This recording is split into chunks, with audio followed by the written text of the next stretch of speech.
بسم اللہ الرحمن الرحیم الحمد للہ رب العالمین والعاقبۃ للمتقین ولا عدوان الا علی الظالمین والصلاة والسلام علی سید الانبیاء والمرسلین سیدنا محمد صلی اللہ علیہ وآلہ ورضی عن اصحابہ وسائر الصالحین التابعین لهم بإحسان الی یوم الدین وبعد۔ آج ہماری انشاءاللہ علم الکلام کی اس تعارفی نشستوں میں سے تیسری نشست ہے، اور آج انشاءاللہ ہم اسماء العلم، اس علم الکلام کے ان مختلف ناموں کے اوپر بات کریں گے جن سے یہ علم مشہور ہوا۔ اور غالباً اسلامی تراث میں علم الکلام کے علاوہ اور کوئی ایسا علم نہیں ہے جو اتنے متعدد ناموں کے ساتھ مرسوم ہو اور یا پھر اتنے متعدد ناموں کے ساتھ مشہور ہو۔ تو یہ ایک وجہ ہے جس کی وجہ سے ہر طالب علم الکلام کو ان ناموں کی اہمیت، ان ناموں کی وجہ تسمیہ اور ان ناموں کے ساتھ جو تاریخ کچھ جڑی ہوئی ہے اس کا معلوم ہونا اور اس کا احاطہ ہونا ضروری ہے، تاکہ وہ علی وجہ بصیرت اس علم کو پڑھ سکے۔ علم الکلام کے علاوہ شاید علم تصوف ہی دوسرا ایک ایسا علم ہے جس کے شاید ایک سے زیادہ 2-3 نام ہیں، جیسے علم زہد ہو گیا، علم الرقاق ہو گیا، رقائق ہو گیا، اس طریقے سے، لیکن علم الکلام کے اس سے زیادہ نام ہیں۔ یہ بات سمجھ لینی چاہیے کہ شریعت کا مزاج ان چیزوں کے بارے میں کیا ہے۔ شریعت کا مزاج ان چیزوں کے بارے میں وہ یہ ہے کہ جیسے کہ ہمارا ایک شریعت کا ایک قاعدہ ہے فقہ میں کہ لا مشاحۃ فی الاصطلاح، یا پھر العبرۃ بالحقائق والمعانی لا بالالفاظ والمبانی، کہ جو عبرت ہوتی ہے وہ حقائق اور معانی کے اوپر قائم ہوتی ہے۔ آپ کو ایک مخلص اور ایک سیریس اسٹوڈنٹ کو جس چیز کے پیچھے جانا چاہیے وہ حقیقت ہے چیزوں کی اور معانی ہے چیزوں کی، لا بالالفاظ والمبانی۔ الفاظ اور ظاہری شکل و صورت جو ہوتی ہے وہ ٹھیک ہے، امپورٹنٹ ہے، لیکن زیادہ اتنی امپورٹنٹ نہیں ہے۔ اصل امپورٹنس جو ہے وہ حقیقت ہے، اور حقیقت کی ہے اور معانی کی ہوتی ہے۔ اسی لیے پھر علماء نے یہ قاعدہ نکالا تھا کہ لا مشاحۃ فی الاصطلاح، کہ اصطلاح کے اوپر زیادہ ٹائم نہیں ضائع کرنا چاہیے لڑائی جھگڑے کے اندر۔ ہاں، اس کو سمجھنا چاہیے، لیکن اس کے اوپر لڑائی جھگڑے میں ٹائم کا ضائع بالکل بھی نہیں کرنا چاہیے۔ تو یہ بات سمجھ لیجیے، اصل میں حقیقت پر جانا ہے، نہ کہ علم کے اوپر، یا نہ کہ الفاظ اور اس کی ظاہری یا سپرفیشل حیت کے اوپر۔ جن ڈفرینٹ ناموں سے یا جن مختلف ناموں سے یہ علم مشہور ہوا، ان میں سے جو سب سے پرانا نام ہم تک پہنچا ہے وہ نام ہے علم فقہ الاکبر۔ جیسے کہ پچھلی نشست میں بھی اس سے بات ہوئی تھی، یہ نام امام اعظم امام ابو حنیفہ رحمۃ اللہ علیہ ورضی اللہ عنہ کی طرف سے دیا گیا نام ہے، اور امام صاحب کیونکہ 2 صدی ہجری کے نصف میں وفات پائی امام صاحب نے سن 150 ہجری کے اندر، تو یہ 2 صدی ہجری کے نصف کا میں پیدا ہوا وہ نام ہے۔ اور اس نام کی جو امتیازی خصوصیت ہے وہ یہ ہے کہ یہ نام اس کی قرآنی اصل ہے۔ لفظ فقہ جو ہے یہ قرآن میں اور حدیث میں اس کا استعمال ہوا ہے، جیسے کہ اللہ تعالیٰ سورہ توبہ کے اندر فرماتے ہیں اعوذ باللہ من الشیطان الرجیم بسم اللہ الرحمن الرحیم فلولا نفر من كل فرقة منهم طائفة ليتفقهوا في الدين۔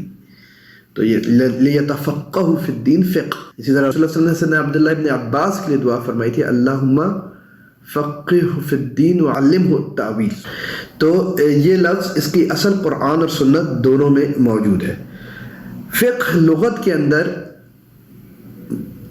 اس کے مختلف معنی ہیں، جن میں سے ایک معنی ہے مطلق ادراک کے، مطلق علم کے، ایک معنی ہے گہرے علم کے، ایک معنی ہے کہ متکلم کی غرض جاننے کے، کہ جو غرض متکلم ہے اس کی معرفت کو فقہ کہتے ہیں، یہ بھی ایک مطلب ہے۔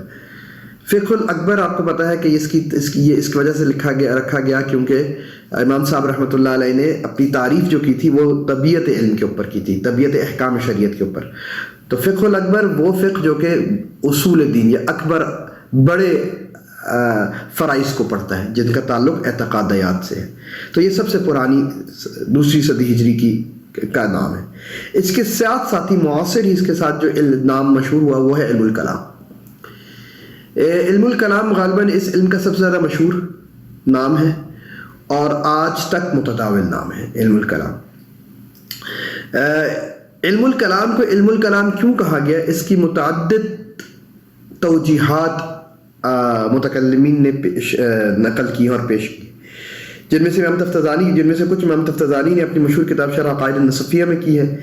مثلا امام صاحب فرماتے ہیں کہ علم الکلام کو علم الکلام اس لیے کہا جاتا ہے کیونکہ جب اس متکلمین اپنی کتابیں لکھا کرتے تھے، اپنی کتب لکھا کرتے تھے، تو وہ اپنی کتابوں کی چیپٹرائزیشن کرتے تھے یہ کہہ کر الکلام فی کذا و کذا، یعنی الکلام فی صفات اللہ، الکلام فی ذات اللہ، الکلام فی وجود اللہ، الکلام فی فلاں، الکلام فی کذا.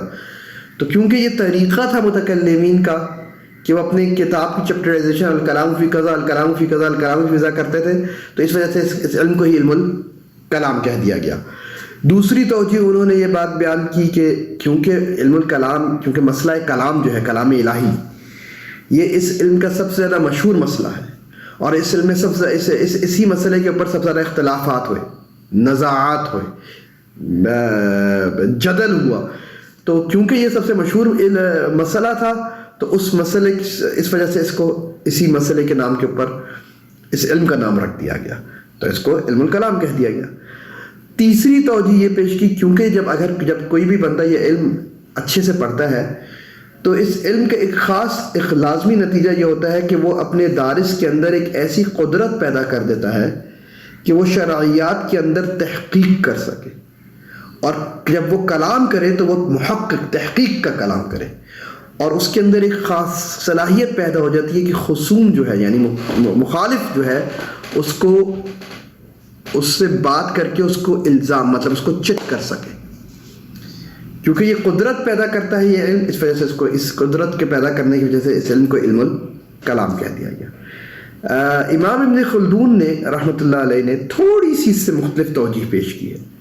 انہوں نے کہا کہ اس کو علم الکلام اس لیے کہا گیا کیونکہ اس علم میں اس مسئلے میں غور و خوض کیا جاتا ہے، اس مسئلے میں متنازع مسئلہ پیدا ہو گیا جو کہ مسئلہ تھا کلام نفسی کا.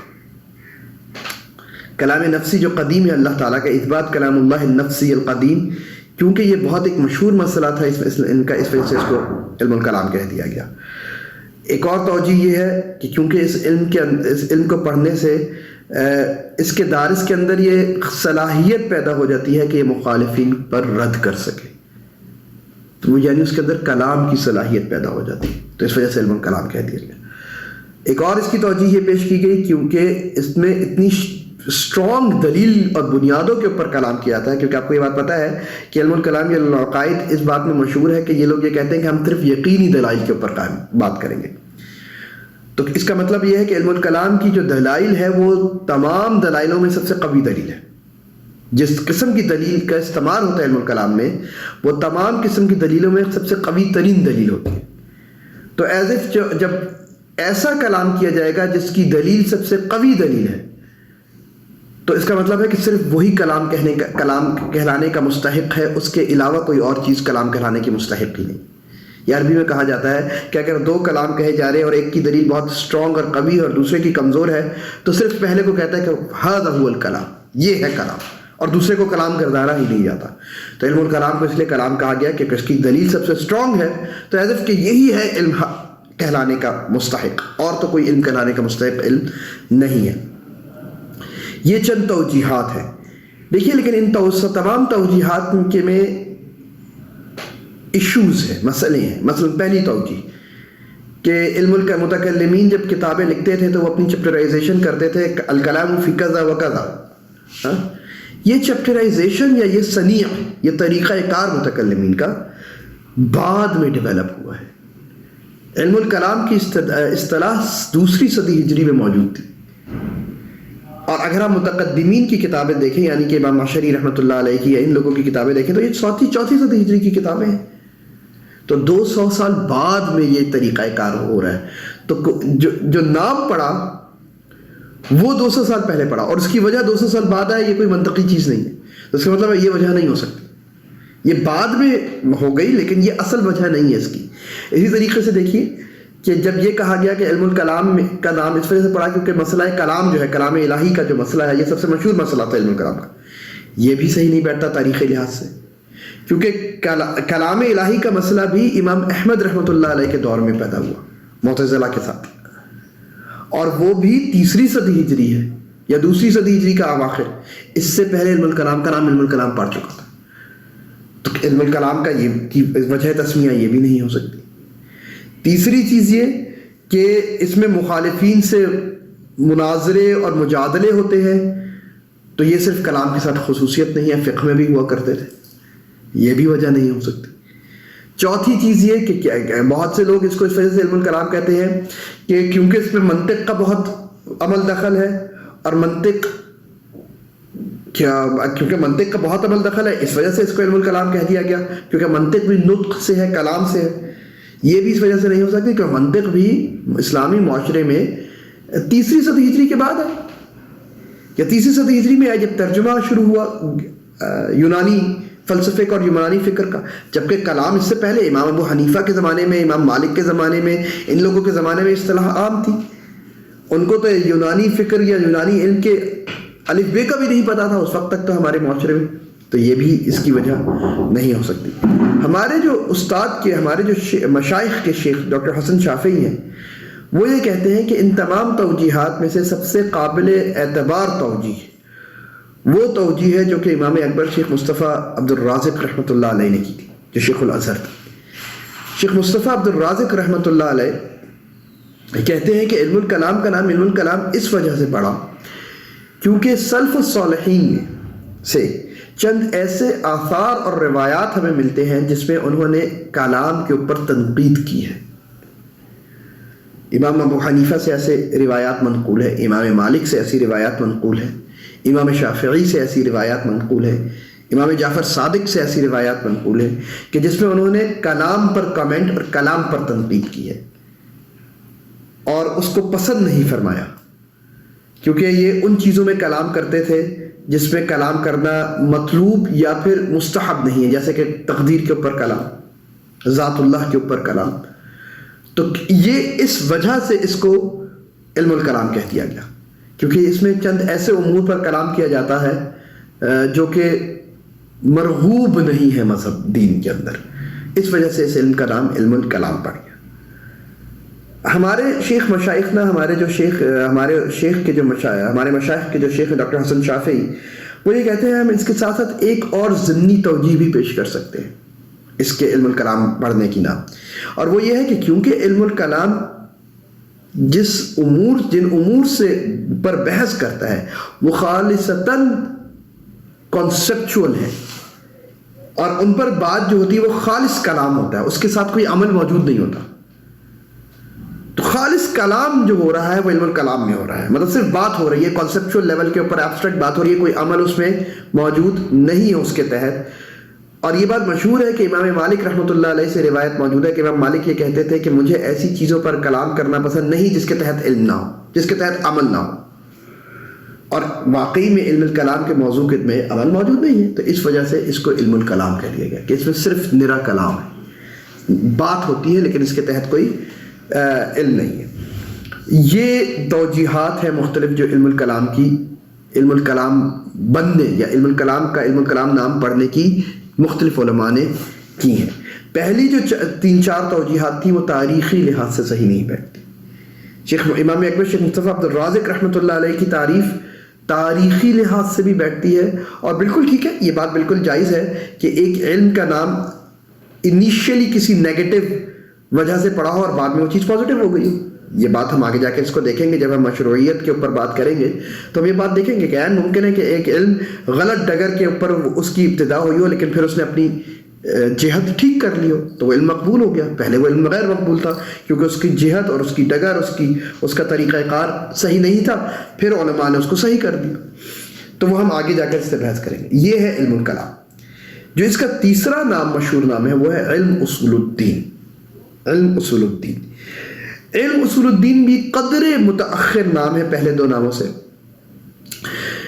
لیکن عین ممکن ہے کہ یہ پہلے 2 ناموں کے ساتھ ہی پیدا ہوا ہو، کیونکہ علم اصول الدین جو نام ہے اصول الدین، یہ اسی تقسیم کی طرف اشارہ کر رہا ہے جس تقسیم کی امام حنیفہ قائل تھے کہ اصول الدین اور فروع الدین. تو عین ممکن ہے کہ انہی اسماء کے ساتھ معاصر اسم ہو، لیکن ہمارے پاس جو سب سے پرانی کتاب اب ہم تک پہنچی ہے وہ متأخر دور کی کتاب ہے، جیسے کہ امام اشعری کی کتاب الابانہ عن اصول الدیانہ، جیسے کہ امام عبد القاہر البغدادی رحمۃ اللہ علیہ کی کتاب اصول الدین. تو یہ کتابیں لیکن زمنی لحاظ سے قدرے متأخر کتابیں. اصول الدین کیوں اصول الدین کہلایا یہ علم؟ دیکھیے اصل کا لفظ کیا، اصل لغت کے اندر مطلب ہوتا ہے ما یبنى علیہ الشیء.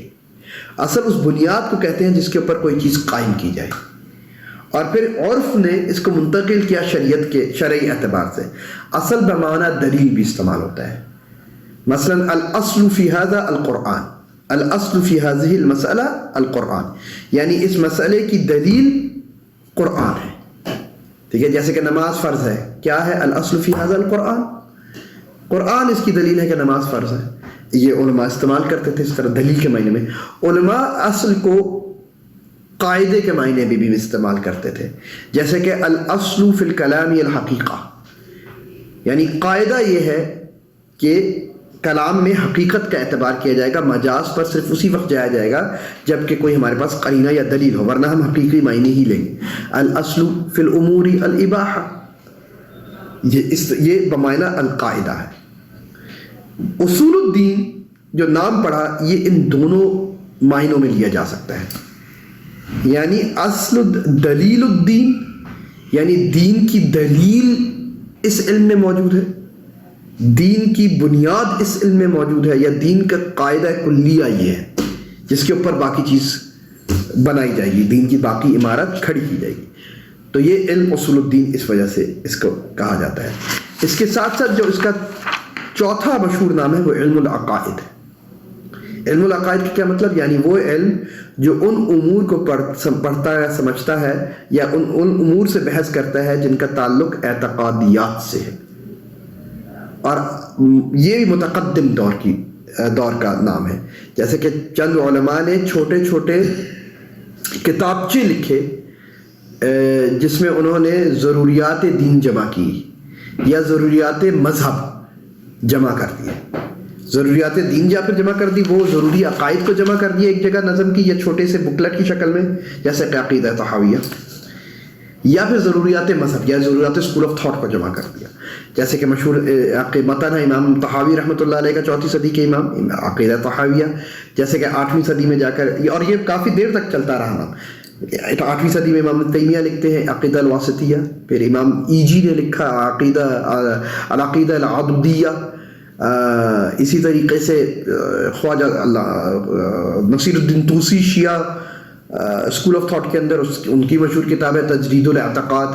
ان سے پہلے امام غزالی رحمۃ اللہ علیہ نے قواعد العقائد کے نام سے احیاء علوم الدین کے شروع میں لکھا.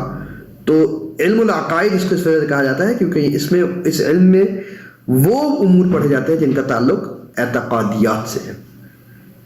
اسی طرح اس علم کو علم التوحید والصفات بھی کہا جاتا ہے. یہ کیوں کہا جاتا ہے؟ کیونکہ عقائد دینیہ میں، اسلامی عقائد کے اندر توحید سب سے زیادہ اہم عقیدہ ہے، بنیادی عقیدہ ہے. اور یہ صرف عقیدہ نہیں ہے، بقول بیرونی کے یہ ہمارا شعار بھی ہے، یہ ہمارا سلوگن بھی ہے، ہمارا ڈسٹنکٹیو فیچر بھی ہے اسلام کا. تو کیونکہ عقائد میں سب سے زیادہ امپورٹنٹ یہی عقیدہ ہے، تو سب سے امپورٹنٹ عقیدے کے اوپر اس کا نام رکھ دیا گیا. اور توحید میں سب سے امپورٹنٹ مبحث صفات کا مبحث ہے، تو اس لیے اس کو علم توحید و صفات بھی کہا جاتا ہے. اسی طریقے سے اس کو علم توحید اکیلا بھی کہا جاتا ہے. اور آخری نام جو کہ قدر غیر معروف نام ہے اس علم کا، وہ ہے علم النظر والاستدلال. اس کو علم النظر والاستدلال بھی کہتے ہیں. کیوں علم النظر والاستدلال کہتے ہیں؟ کیونکہ یہ علم خاص طور پہ نظر یعنی تحقیق اور استدلال کو وضع کرنا سکھاتا ہے کہ کس طریقے سے استدلال وضع کیا جائے گا، کس طریقے سے آپ کا استدلال ایک قابل اعتبار استدلال ہوگا اور کب وہ استدلال قابل اعتبار استدلال نہیں ہوگا، کب اس استدلال کو مانا جائے گا اور کب اس استدلال. تو ہمارا اس علم میں ایک بہت امپورٹنٹ کام یہ تھا کہ اس علم کے دارس کو استدلال کرنا سکھایا جائے کہ استدلال کس نوعیت سے کیا جائے گا اور کس طریقے سے کیا جائے گا، اور کس طریقے سے نظر بمعنی تحقیق، کس طریقے سے تحقیق کی جائے گی امور کے اندر. تو یہ وہ مختلف اسماء ہیں، یہ وہ مختلف نام ہیں جن سے یہ علم عبر القرون، عبر التاریخ مشہور اور مرسوم رہا. اور ہمارے مشائخ کے شیخ ڈاکٹر حسن شافعی آخر میں اپنی کتاب المدخل الی دراست علم الکلام میں لکھتے ہیں کہ اگر ان کو یہ چوائس دی جائے یا ان کے پاس یہ اتھارٹی دی جائے کہ اب کوئی نام ان میں سے چنو دوبارہ، تو ان کو سب سے زیادہ پسند نام علم فقہ الاکبر تھا، کیونکہ ایک تو اس کا قرآنی اصل ہے، سب سے پرانا نام ہے، تراثی نام ہے، اور وہ یہ کہتے تھے کہ اس میں وسعت ہے جہت کے لحاظ سے. ایک تو اس کے اندر فقہ الاکبر کے لحاظ سے اس میں یہ بات واضح ہو جائے گی کہ یہاں صرف اور صرف اعتقادیات پہ بحث ہوگی، اور دوسرا اس سے ہم یہ بھی کہہ سکتے ہیں کہ ایک جہت اس سے بھی کھلے گی کہ اس کو ہم اسلامک آئیڈیالوجی بھی بنا سکتے ہیں. جو چیزیں آئیڈیالوجی کو بنانے کے لیے ہوتی ہیں تو فقہ الاکبر وہ بھی اپنے اندر یہ نام جو ہے وہ وسعت رکھتی ہے کہ اس کے اندر آئیڈیالوجیکل ایشوز کو بھی ہم لوگ ٹیکل کر پائیں. ڈاکٹر حسن شافعی، لیکن انہوں نے اپنی کتاب کا نام فقہ الاکبر نہیں رکھا، انہوں نے اپنی کتاب کا نام المدخل الی دراست فقہ الاکبر نہیں رکھا، بلکہ رکھا المدخل الی دراست علم الکلام. اور اس کی بھی توجیہ وہ یہ پیش کرتے ہیں کہ میں نے یہ نام اس لیے رکھا کیونکہ یہی نام سب سے معروف اور متداول نام ہے، تو یہی نام رکھنا چاہیے کتاب کا، تاکہ کیونکہ یہ ایک تمہید ہے اس علم کی. دیکھ لیجئے جیسے کہ اصول الدین جو ہے، اسی کے نام کے اوپر آج کل ہماری جامعات کے اندر کلیات، اسکول آف اصول، جیسے کہ ہماری جامعہ ازہر میں وہ کلیہ جو کہ عقیدہ پڑھتے ہیں اس کا نام ہے کلیہ اصول الدین. ہمارے یہاں بھی اسلامک یونیورسٹی کے اندر بھی اسلام آباد میں ازہر ہی کی تقلید میں وہ ڈپارٹمنٹ یا وہ فیکلٹی جس میں عقیدے کا ڈپارٹمنٹ ہے اس کو کلیت اصول الدین کہا جاتا ہے، اور جو اس فیکلٹی کے اندر جو ڈپارٹمنٹ پڑھتا ہے اس کو ڈپارٹمنٹ آف عقیدہ کہتے ہیں یا قسم العقیدہ کہا جاتا ہے. تو یہ انہی اس سے یہ ہے. یہ ہمارا آج کا ٹاپک تھا کہ یہ علم یہ کن کن ناموں سے اور کن کن وجوہات سے یہ نام اس کے پڑے گئے یا رکھے گئے یا مشہور ہوئے. لیکن اصل بات وہی ہے جو ہم نے پہلے کہی تھی کہ لا مشاحۃ فی الاصطلاح، اصطلاح پر لڑائی جھگڑا کرنے سے کوئی فائدہ نہیں. اور یہ وہی لوگ کرتے ہیں اصطلاح پر جھگڑا جو کہ علم کی صلب موضوع پر جانے کے قابل نہیں، یا پھر قابل نہیں ہوتے یا ان کی دسترس نہیں ہوتی، تو وہ اسماء پر لڑائی کرتے ہیں. العبرۃ بالحقائق والمعانی لا بالالفاظ والمبانی. واللہ تعالی اعلم. سبحانک اللہم وبحمدک نشہد ان لا الہ الا انت نستغفرک ونتوب الیک.